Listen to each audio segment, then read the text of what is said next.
and welcome to the webinar today. We are excited to have you here as part of our Pathlock Innovation Series.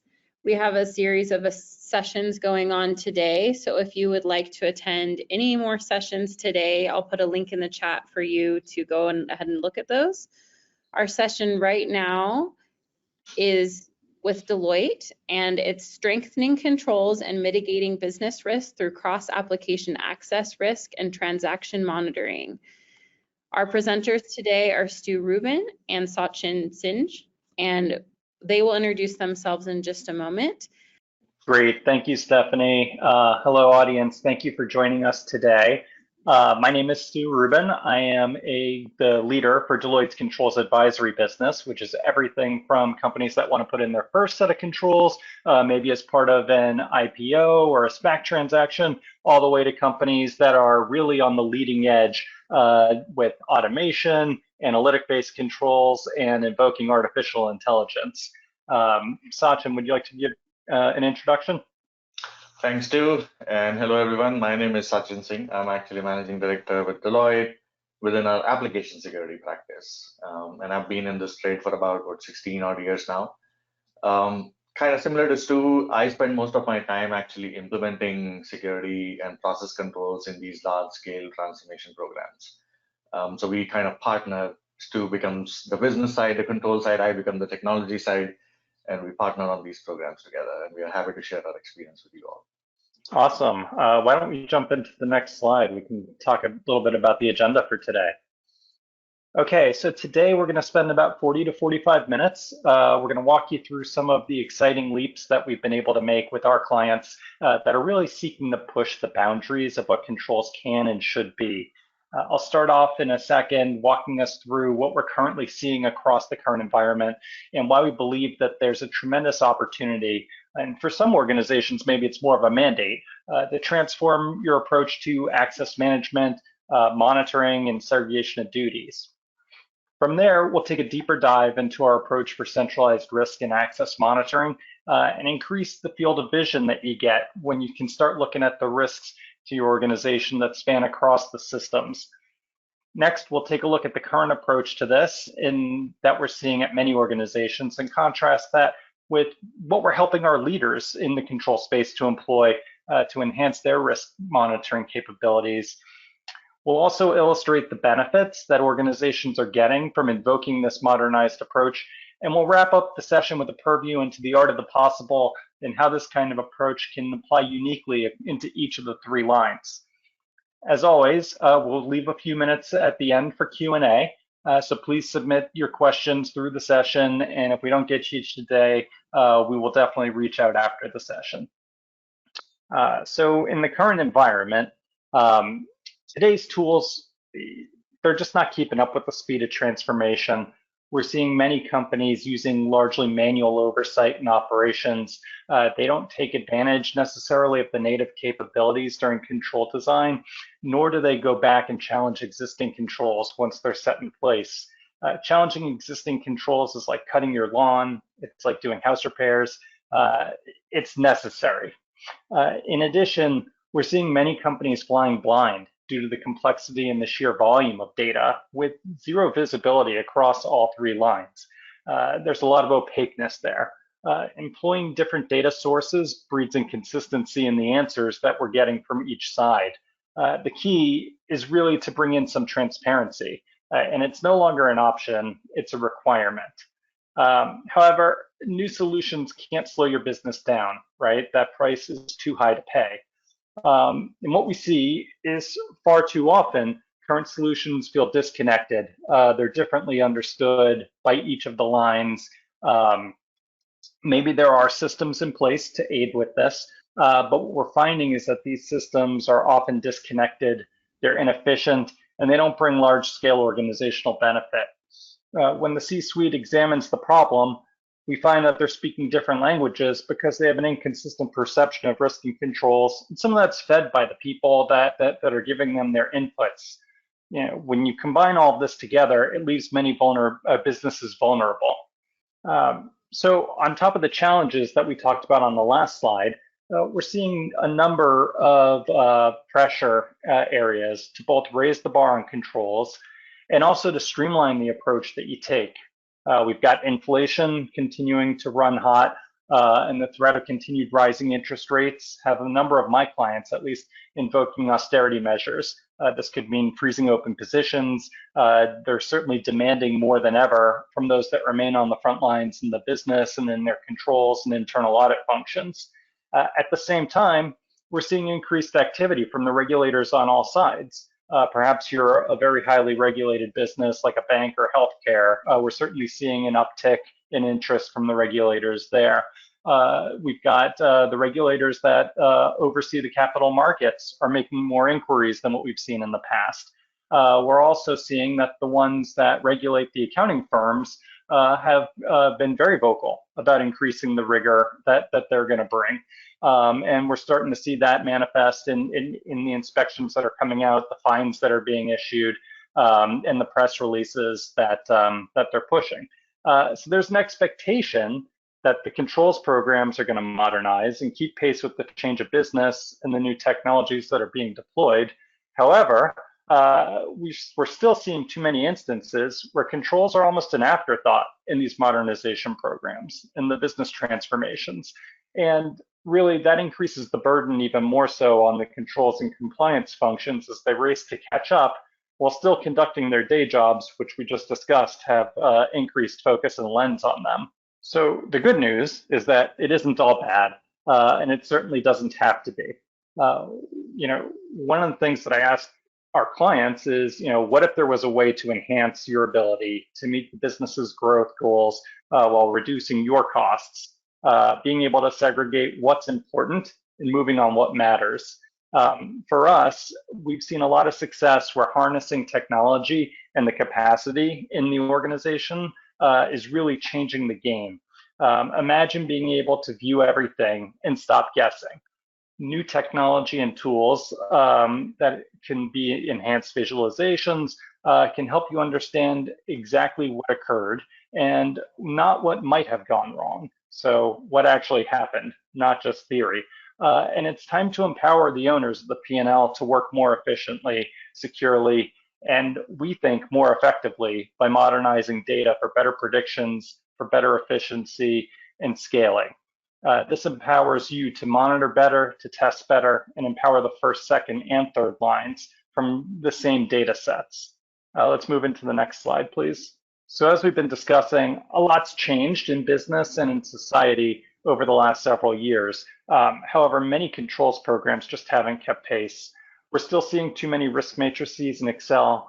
Many of the ones that have migrated into GRC systems are starting to get a little long in the tooth. Many companies are still employing controls that address issues that were solved many cycles ago, but maybe they're afraid to take them out or to refresh the approach to monitoring, even though the risk profile is significantly reduced. It's kind of one of those things where controls get added and added and added, but they never get taken back out. And so companies wind up doing too much work in those areas. While we're talking about monitoring as well, we believe that there's a tremendous opportunity to make a strategic shift from traditional hindsight-focused monitoring that tells you about a sample of events that have likely gone stale at this point and leaves you playing catch-up, making that shift from hindsight to true near real-time monitoring of complete data sets. And I say near real-time because what we find with most organizations is that what happened in the last 24 hours is good enough. It doesn't need to be at real-time, just like it was a laser-guided missile or something that requires that level of precision.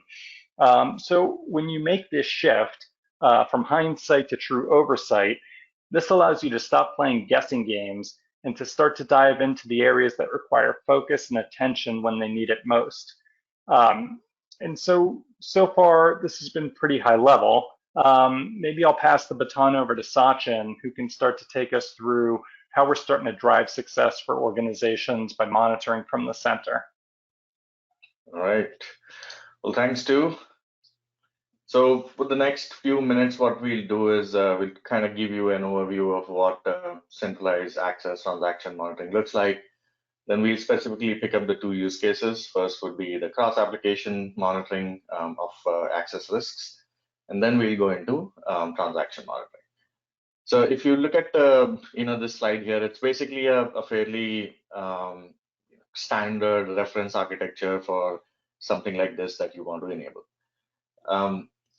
Right now, your business process may span across multiple applications that you see at the bottom, and what you're expecting is your centralized GRC system to be able to ingest information from these disparate sources, normalize that data for you, and then analyze the risks and give you that information.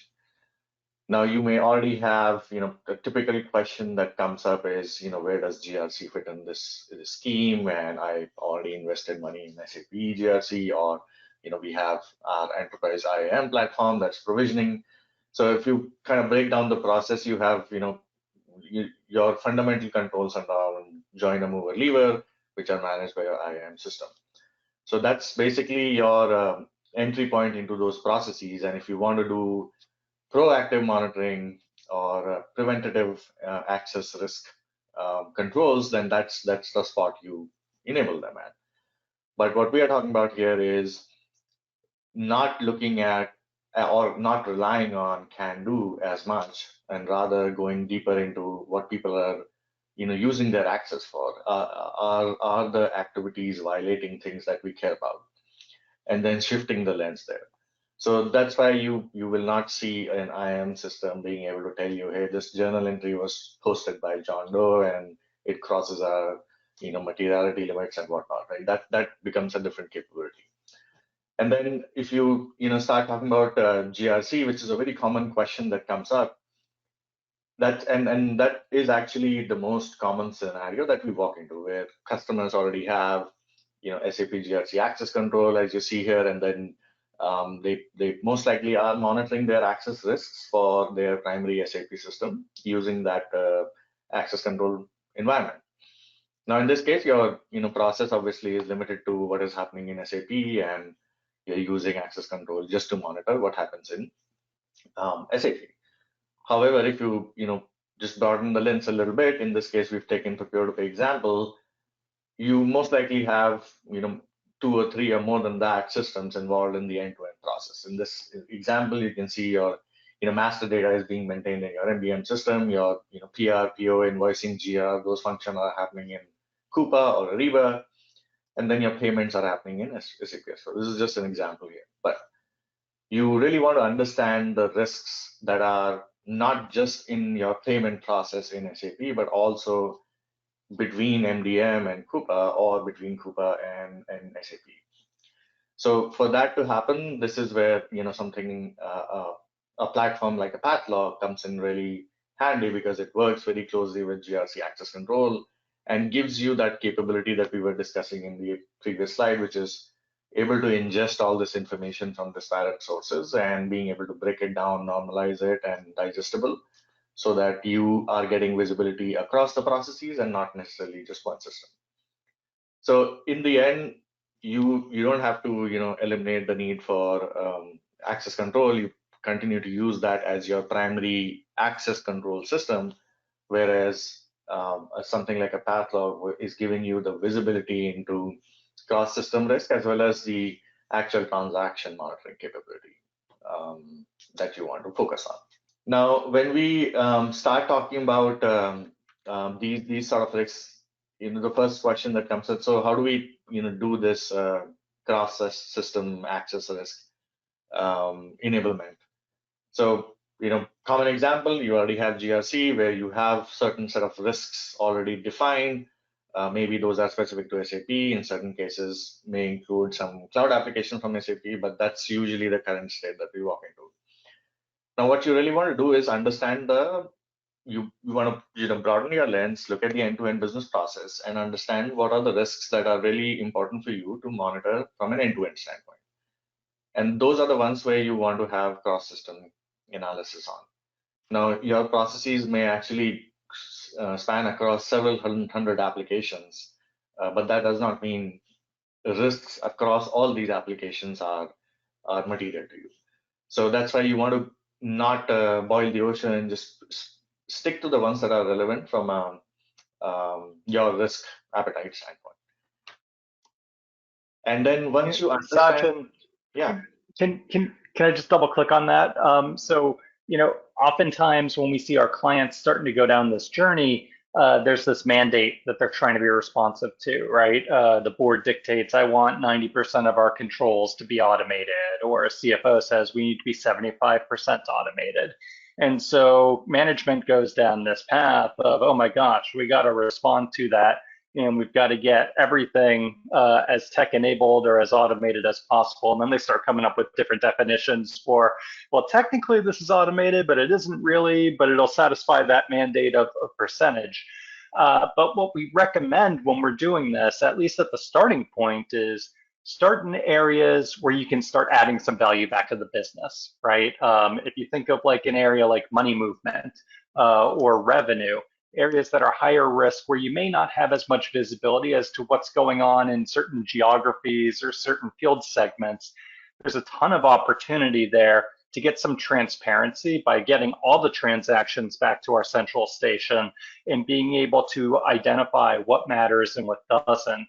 And what we find is that when organizations start small with high impact opportunities, oftentimes they find something that's interesting and it fuels a lot of excitement to further the program rather than just trying to do it all at once and maybe not having that level of success.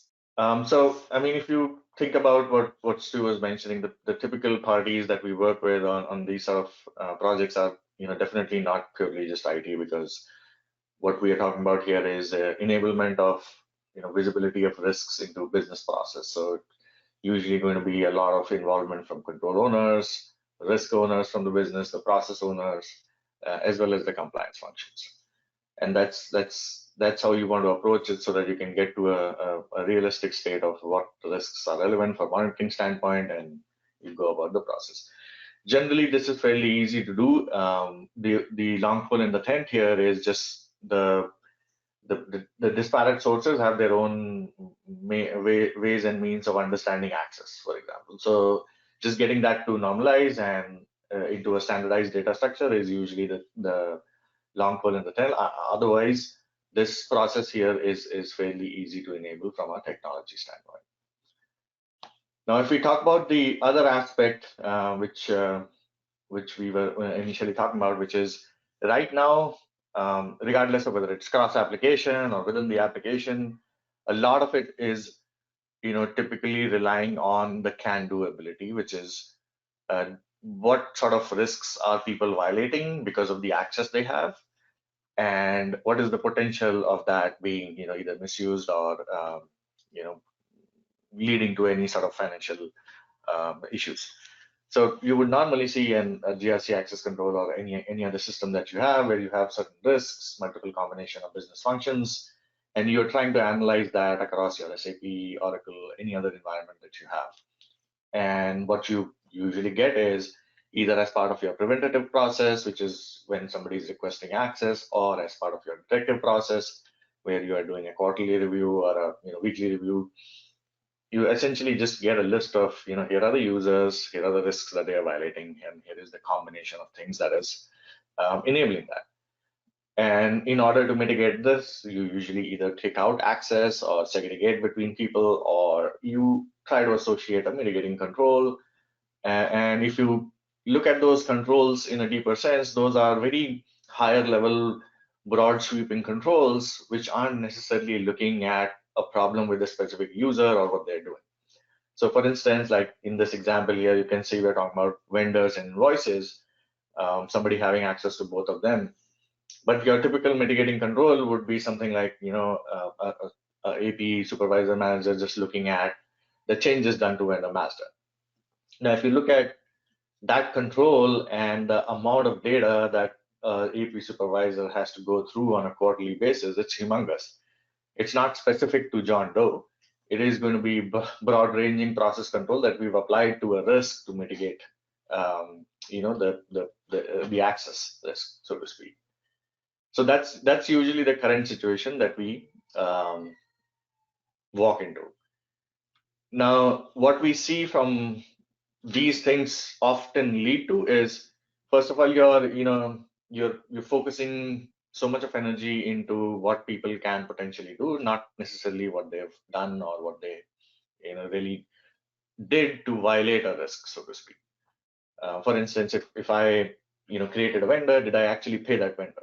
Because I may be creating vendors or updating vendors and paying on a day-to-day basis because of the way my business is structured, but it may not necessarily be the same vendor that I'm paying that's happening. So changing that lens as to what really is happening in the system to the previous, which is what could happen, so to speak.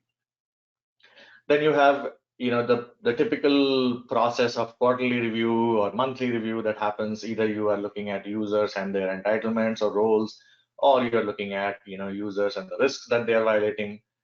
In all scenarios, the volume of the data and the expectation of the approver to know everybody and what they're doing, and getting to a fairly comprehensive review at the end of every cycle and do that day in and day out is a little challenging, in the sense that to a certain point it may just lead to rubber stamping. Now, if you were to supplement that information with this is what this person actually did because he was violating a risk, the review may actually go faster. That was just one example. Now, the other thing is, if you have solid controls around your joiner, mover, lever, like the transfer termination controls, then just focusing on the risk may actually reduce the work effort for the business folks or managers and role owners who are reviewing that. And Stu, I think you have a nice example to have here from the recent the projects that we did. Yeah, and so this is something that's really been transformative for one of our clients. We had gone through a period where, and we see this not just at this one client, but it's actually quite common. Companies are either really good at the preventative side or really good at the detective side because they're playing catch up for the frailties that might be happening on the preventative side. In this case, the client was really good at setting people up. And pretty good at getting people off the system, updating their access when they had transfers and things like that. However, on the review side, there were issues with completeness of data. There were issues with timeliness of getting it complete. There were issues maybe with people rubber stamping those reviews. Again, not uncommon and certainly not unique to this one client. But so they came to us and they said, guys, look, this has caused noise. It's been going on for a while. There's got to be a better way for us to think about this, right? Do we have to boil the ocean every quarter? There's got to be a better way. And so we said, well, there's a couple of things that we can do to help you. One, let's risk assess what we're looking at, how often we're looking at it, what are the roles that matter, who are the people that matter that could make a difference. And we could stop there, and we'd certainly improve the user review process. But then we thought, well, what if we could actually tell you what these people are actually doing? What if we could come up with transactions that matter to the organization, that could be indicators of inappropriate behavior, that could be indicators of fraud? Or maybe it's just as simple as, hey, there's been things going on in this business for a long time that because we're focused on this level of materiality that's really high, we're just missing a lot of base hits, right? We're looking for the triples, we're looking for the home runs, and I'm sorry to use a sports analogy, but it may be a case where we need to focus in a little bit more, right? Let's tighten up the ship. And so they made a shift, and they've started to do this in certain areas, and they've expanded the program since then. Now that they've proven that it can work. But it's incredible how much more empowered the reviewer is when you're saying, here are the transactions that you care about, and here are the people that are conducting those transactions, right? And when they get this, obviously the first time, it's tough, right? It's the first time they're seeing this. It's a lot of data. There's probably some false positives in it, what have you. But very quickly, the cycle iterates and it matures. And now you're giving the data to the people frequently enough where A, it's been normalized, B, when things stand out, they really stand out. And you've really transformed from just a simple review to really understanding what's going on in the business and having command over those individual transactions.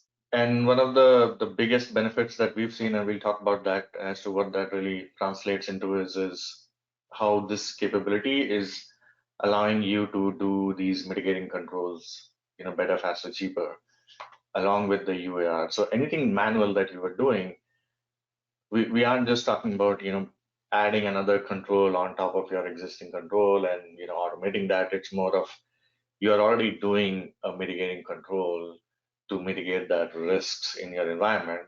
Instead of doing it manually, you take this automated process and use that as your control. And then anything else that you are doing, like a UAR or risk review, can now be supplemented using this data that you have to make it faster or better. So when we talk about this enhanced transaction monitoring capability, now we are re-looking at what does that mean from a day-to-day standpoint. Now we in the previous slides we were talking about analyzing the capability of people to do something in environments, be it SAP or multiple environments, but now the lens is different. What your access control is not able to do is go deeper into what people actually did. So with something like a path log that is working very closely with access control, what it will do is it will take the risk definitions that you already have in your GRC system and use that to understand now if 100 people were violating a risk, it will go and look at those systems and see out of those 100 people who did one of these toxic combinations, and then did they follow up with the other side of the house in terms of doing the other combination of the SOD. And if they did that during a specified time duration that you define in the system, then they will flag that as an activity to be reviewed. So now you're getting to a state where it's not about 500 people were violating a risk but really didn't do anything in the last quarter, to here are the 3 people that actually created a vendor and paid the same vendor, and here is the amount associated with that. That's super powerful for a reviewer who was previously looking at XYZ has capability to do this, here is the mitigating control assigned, and I'm going to approve this, and I'll do that on a quarterly basis. 2, all that 10,000 line items are now compressed into one, where just one person out of that pool actually did that activity, and the amount is not even material enough for us to launch a full investigation, for example, or the amount is very massive and we need to focus our attention there. So you can see the lens now shifting massively into where the risk really lies versus the potential for people to do certain things. Now, this is a classic example. I can just walk you through it very simply from a business user standpoint. If I am a AP leader in the organization and I look at what my current controls say, purely from a UAR standpoint, I'm actually looking at all the users that are there in my purchasing organization and what roles they have, and I do that on a quarterly basis. If I'm doing a risk-based review, I may also be looking at here are all the 100, 200 people in my organization, here are the risks they are violating, and here are the combinations, and here are the mitigating controls. And I do that on a quarterly basis. Now, if you kind of start taking a different lens to that in terms of, this was the can do, can we now start looking at did do, and how does that change my job as an AP supervisor? So if you were reviewing at 10,000 people back in the day, now you are just looking at how many people out of this actually did something that was violating a risk that you were previously reviewing. So in a lot of cases, what we've seen is that itself tremendously reduces the volume to less than 10% in certain cases, where you are now not looking at 10,000 line items, you're only looking at 100. So that itself is a big shift. Now, once you go into that, what you realize is, as Stu was indicating earlier, right? When you start looking at this data, you realize there are certain trends that are happening, and as you start looking at it on a periodic basis, you will end up eliminating these false positives, these sort of whitelisted activities that you expect to happen, or there are certain things that are exceptions because of a certain process being not done in a standardized template format, for example, in a geo or a location that has less people. So you will see these very standardized patterns that will emerge from this limited population that you're now reviewing. And then finally, when you get to truly the financial impact, which is, I do see now people that have really done something to violate the risk, but there is another angle of whether everything that they did is material enough for me to review all the 100 things on the list. And that's where you can start applying these filters in terms of if a certain dollar threshold is not applied or is below that or above that, that is what lands up in my queue to review versus everything for that matter. So I started from 10,000. Now by third stage, I was already at 100. After fine tuning and all, probably reduce another 20-30%. And with the financial impact, I may actually be looking at just 10 to 15 entries rather than the 10,000. And that's the value for the actual business users that are doing this on a day-to-day standpoint. And this makes it a lot more productive for them to analyze and know their exposure on a quarterly basis or a monthly basis, rather than looking at the candle population. So you had something interesting to add here, I'm guessing? Yeah, well, I just think that it's fascinating, right? So if you think about that, right? Hey, there's 10,000 transactions that are happening this month, but there are 10 that really need some intense focus. And so if you can take your people and say, hey, we expect that 9,990 of these are pretty routine, they're pretty standard, there's no real concern there. But we've got 10 that actually matter. Well, the amount of focus they can put on that and the level of rigor that they can put in getting behind those 10 transactions and understanding the specifics, being able to have command over what actually took place, why, and be able to do something about it if it's inappropriate is incredible, right? Whereas before, if you're asking people to just boil the ocean, you wind up just saying, well, we didn't find any needles in the haystack this period, so we must be good. And you kind of live in the cave of ignorant bliss. But here, you're kind of taking an RFID reader on an entire haystack, right? And being able to say, geez, out of everything that's going on in here, I found these 10 little nuggets, right? Or 10 little tags. And I think that those are ones that we really need to put some attention to. And when you can do that, magic starts happening for the business, right? Essentially, the slide illustrates the example that Stu was giving, where you now have, very focused data that you can, channel your energies versus looking at thousands and thousands of line items. And then the aspect of, financial impact, which is all the more important because you can actually reduce it further down to narrow it to what your risk appetite is, what your material threshold limits are, things like that.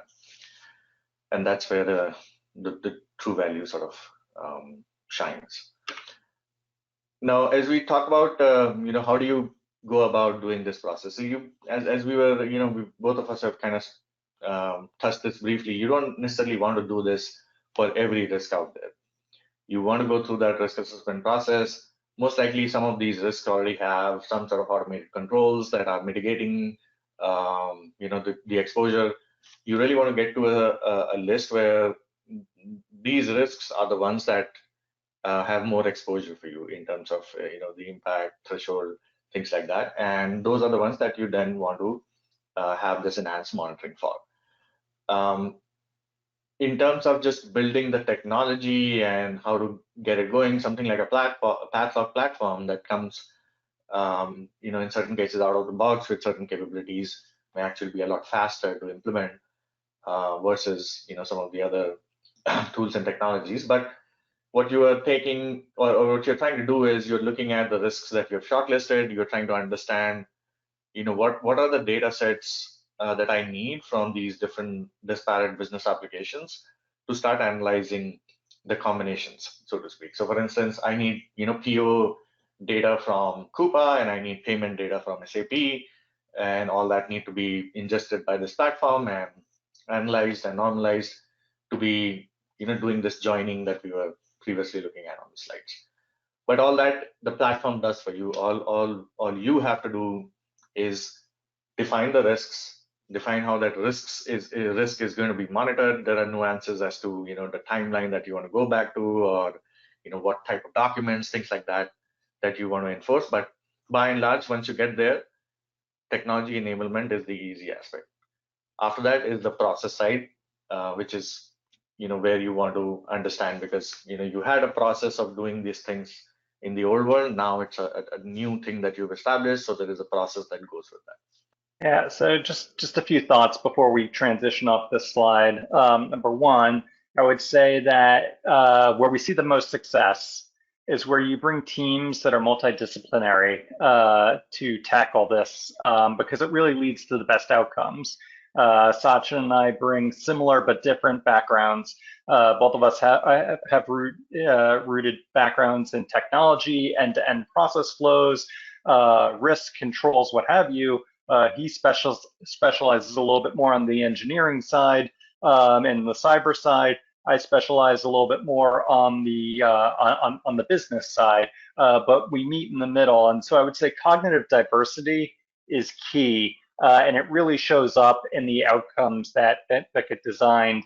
A couple of other things. One, organizational change management is key.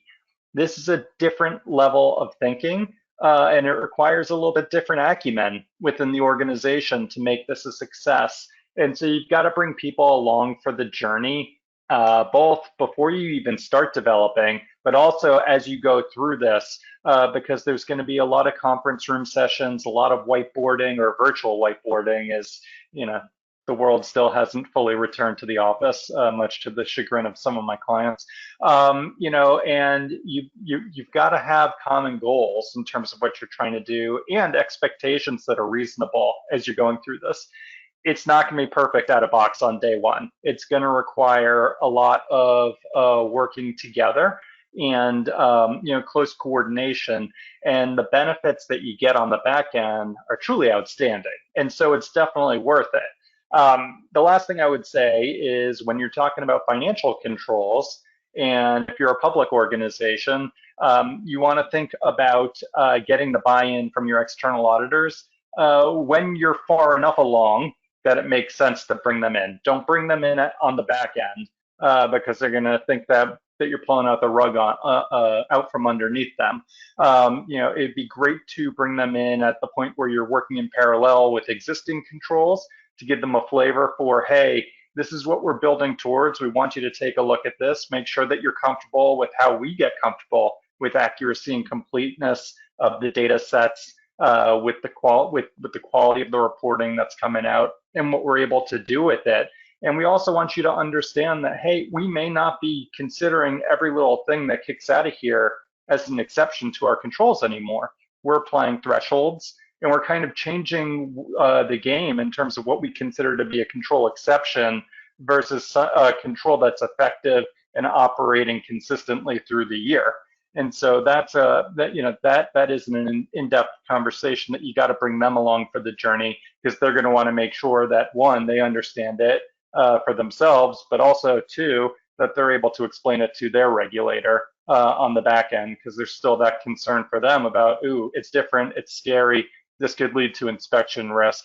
More often than not, or at least we haven't found it yet, where we haven't been able to get an external auditor comfortable with this. And part of that's because, again, with the cognitive diversity that we bring, half my year is spent supporting the external audits at Deloitte. And so being able to understand the point of view that the regulator is going to bring makes it very helpful when we sit across the table from our relationship clients, where we're convincing another firm to get comfortable with this. Why don't we move into the last slide, because I know we're super tight on time. And this is one where I get really excited just thinking about the different ways that we can use the transaction monitoring as a form of connective tissue that really helps us elevate what controls can and should be, and help our clients to modernize in ways that, maybe it felt like science fiction not that long ago, but we're actually making this a reality. And so this diagram that you're seeing in front of you now aligns very well with what we call our nexus thinking. This gives clients unique but interconnected levers that we can use to increase transparency across the 3 lines and leave them better, stronger, faster, with a modernized approach to addressing risk. When you take these data sets and you get them into a common tool to be able to issue reporting, you really have the ability to produce this in a way that resonates differently depending on who's looking at the data, right? And the way that we report out. And so one of our clients has this elegantly simple way of describing this, equating the data to a piece of candy. And the way that the 3 lines might look at the data might be different, the same way that a child might look at a piece of candy, a parent might look at it, and certainly the dentist would have their own unique view, right? And so when you can get these data sets in a way that allow management to optimize their resourcing and optimize the way that they're running the business, you give compliance the ability to say, yeah, we're SOX compliant, or we're aligned with whatever that rule or reg might be. And you give internal audit the ability to say, geez, we don't have to look at the noise anymore. Now we can just focus on the highest risk areas. And so what can we extrapolate from these data sets that make us say, management needs to put some more focus or attention in area A, B, or C? And so, at the core of what we've been talking about today, we've been talking about harnessing these data sets within the systems from your ecosystem and leveraging the workflow, leveraging the automation to bring transparency. And then, the next step that the leaders are taking is that they might extend it further by developing persona-based dashboards. They give you a snapshot view at the top for those executives and drill down capabilities all the way to your line managers, the control performers, the monitors, which would allow them to really make decisions in a moment that something's occurring, right? And where some of our clients, we're actually experimenting with artificial intelligence as well to accelerate the way that we can gather like data and work through some of the false positives, but also helping them to go beyond just true oversight. And with some of the models that we're building now, based on what we've been gathering, we're able to look ahead, and that brings benefits that come with foresight. So that allows you to get to the future challenges in anticipation and fix them today. So if you think about that, how much more powerful is a compliance function or a management function when they're able to focus on saying, ooh, geez, John Q. Smith, every time that you execute this review or every time you execute this transaction monitoring, about 60% of the time, we're seeing some sort of a frailty on the outcome of that, right? So now we have the ability to say, geez, is this just the wrong person doing the wrong activity? Is there something deeper that needs to be unpacked? Is this just something where we need to adjust and pivot? And so you have the ability to do those types of things when you get to these dashboard-based monitoring processes. And really all of that's underpinned by the data that's coming out of the same way that you're doing your transaction monitoring. And so we're starting to see the ping, which means that we are just about at the end of the session. We'd like to thank the audience. All of you have hung out with us for the entire session. That's fantastic. We thank you for that. And Sachin and I are certainly available if there are any questions. Thank you so much, Sachin and Stu, for your presentation. It looks like we have a few quick questions. Our first one is, after checking the transaction materiality, if we decide to exclude conflict, is the risk still open? So it's saying in segregations of duty, merely having access to certain transactions can expose an organization to risk. So if I understood the first one, this process that you will enable is going to be basically a closed loop workflow based process. And each of these exceptions are going to be captured in the system, and somebody needs to disposition them. So if there is a materiality threshold that you've already decided, or you decide, as your activity progresses, you have two options. You can either make that as a whitelisting rule, so to speak, and apply an auto closure type of rule where these exceptions are already closed before they even get triggered or sent to anybody. Or if those are exceptions you are anticipating because something temporary is happening in the business and you don't want to have a permanent filter on those things, then you can let them flow in, and that workflow will have to be closed out every time somebody looks at those exceptions. So it's basically a closed loop workflow based process that you have to manage. Yeah, and I think that this is where having everyone aligned really is important, right? Because we can make the algorithm say and report out whatever we want it to, but the business needs to define what are those thresholds that matter for investigation, and at what point is something, sometimes you see a lot of things that operate under threshold over an extended period, right? So at what point do you aggregate those and say, ooh, geez, this warrants investigation? And this warrants something further. Maybe there is something brewing that it's a small amount. Over a period of time, though, it turns into a large amount, and that's common to what we see with fraudulent activity. It's usually not someone going for the big strike all at once. It's over time it just compounds and compounds and compounds, kind of like the snowball rolling downhill. Great. I see that we have a few more questions. However, we need to jump to the next session. So we will have our speakers and our representatives reach out to you specifically on those questions. And with that, I just have a few announcements. We have a new webinar coming up on July 18th, an exciting session with KuppingerCole analysts. This will be effective application access controls in the modern business IT landscape.